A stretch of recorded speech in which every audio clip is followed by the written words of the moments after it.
What's up, manga fans? This is Rafael from C Manga, and I'm here to give you a review of this week's chapter of Bleach 571 Devilish Perspective. First things first, I have to say I enjoyed this chapter. It was more of the, humorous, quick comedy chapters. Um, who here agrees with me that Yachiru is cute and scary at the same time? I mean, you've got to love her cute little character. I mean, it's typical that she's one of those, obviously, power's been hidden for ages and Kubo's finally revealed it now, but it's hidden behind the childish, persona that she portrays. But in this chapter, we see a bit of maturity that obviously coincides with her cute playfulness, and I really did enjoy it. I'm glad Kubo's letting us see some of her power. What I want to know is how much more power does she have? Does she have a bunker? You never know, because lately Kubo's kind of showing a lot of new power reveals for most characters, so I wouldn't be surprised. I mean, she has been hanging around with Kenpachi and able to, obviously handle herself, so yeah, I could assume she has Bankai, who knows. But anyway, onto the chapter itself. Ganil Lee Stone of the Vanishing Point. Yeah, his power is kind of weird. It seems like he jumps into three different dimensions when he uses his power. It's like he's got a version 1 that allows him to basically cause his shape to vanish. The second one, his existence vanishes completely when he uses it. And the third one is basically he vanishes from people's thoughts. So this is why in the chapter we see Yachiru and Isane basically forgetting his existence. So when they see him again, it's like it's brand new. But what was hilarious about it was every time he tried to do this, Yachiru would attack him. Like the first few times, it didn't seem like a big deal to him. So when she attacked him and he was going from version 1 to version 2, she hit something, but really it was just the after image of version 1, because version 2 made his existence already vanish. So it was basically just an after image that she hit. And most of the time she was getting hit again.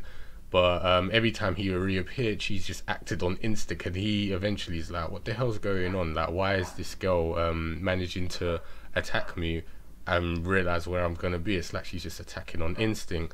And yeah, so basically we see to the point where he activates version 3 and he vanishes from their conscience, and there's like when he reintroduces himself, he's like, oh, I'm Stone V Ganil, and then she attacks him again and he just about vanishes, but he gets cut this time across the thing, and he's like, how is this girl managing to do this? She's figuring out where to attack and how to attack, basically, pinpointing my location before I've even think. And it's like she doesn't know who I am, but she's still attacking me, which is weird.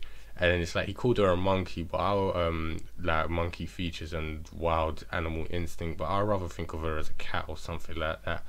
That just likes to pounce on something that she sees immediately, if that makes sense. So yeah, Asane's basically asking her, why are you attacking someone if you don't know who it is? And Yachiru basically said, I thought it was an enemy.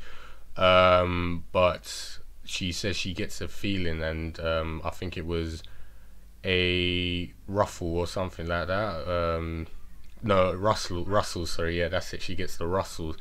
And Isane thought it was like a bad thing. She said, no, it's like, a feeling of, happy, hot or cold.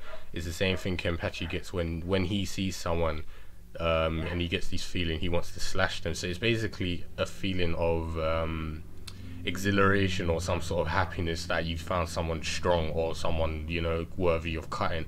And she basically said this is what Kenpachi does every time, but because he's not here, she'll do it herself, because he's not here, so he probably won't mind. And so yeah, she's obviously taken out her Zanpakuto out of the box, which is good to see, because last time we didn't see the Zanpakutos. And the Ganil guy basically wants to kill her from behind, saying that he's going to kill her and her wild animal instinct. But before he manages to, she slices, and he just about dodges back into the version 1 or 2, I can't remember which one, but he gets cut across the nose, and he's like, how did this manage to happen? I've managed to dodge it.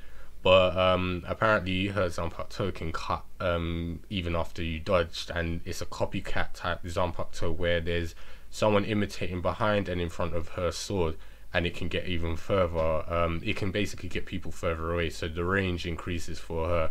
and it's called Sanpo Kenjuu, and we see this weird fluffy thing in front, and it has like a cleaver type weapon, and then there's a skeleton thing behind which has a bone spear kind of sword, and they're basically all there, like, you know, one in front, one behind, and this scares Ganil because he's like, what the hell is that thing? And she said she's basically, you know, acting all playful. She's told them to come out, like, these are my copycats or friends, and then she says, this is what's helped me attack you.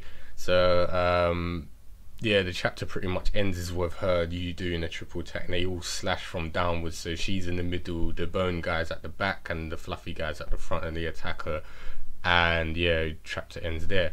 So yeah, it was a good funny chapter. It obviously showcased a bit of Yachiru's power. Hopefully we see more from her power, and that's not just the end of that, you know, like with, because I can assume Ganil is most likely going to go into a Volstendig state, and this is maybe when we might see Yachiru have Bankai. Who knows? It's a wild speculation, but you never know. Or Kenpachi will come to save the day, which I'm kind of not hoping for. I'd rather him arrive after, but Kubo's kind of following this typical pattern of, you know, fight the person, fight a strong person, Shinigami reveals that she can manage to beat them, then they've revealed their Volstendig, and then, you know, whoever beats them afterwards.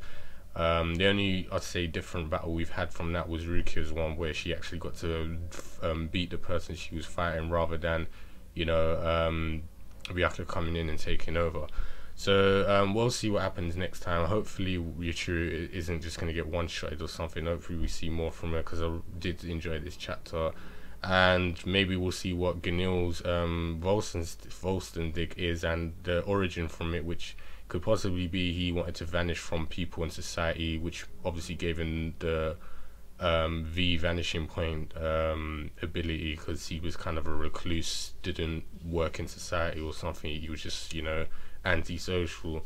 So yeah, that's all I can say about this chapter. I enjoyed it. I'm looking forward to see if Yachiru will fight more next chapter, and yeah, just more obviously want to see the plot move along a bit more. So yeah, you guys know the usual. If you enjoyed this chapter, you got any comments or predictions, leave them in the comment box below. And if you enjoyed this review and you want to see more from our channel, hit the subscribe button, and you can check out more content like this. And I'll speak to you guys next week.